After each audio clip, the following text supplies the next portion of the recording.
आज रविवार 8 फेब्रुवारी रोजी प्रगट दिनाचा मुख्य दिवस सुरू होताच शनिवारी रात्री 12 वाजल्यापासून श्री संत गजानन महाराज मंदिर परिसरात भाविकांची मोठी गर्दी उसळली आहे।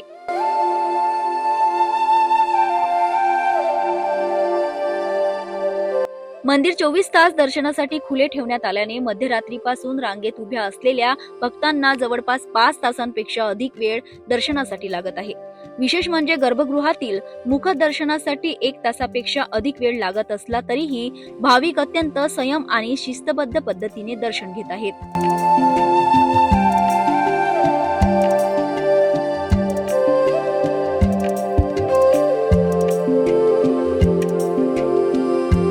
लांबच लांब रांगा, गणगण गणात बोते या जय घोषणाने संपूर्ण शेगाव नगरी भक्तिमय वातावरणात असून पोलीस बंदोबस्तही तैनात करण्यात आला आहे।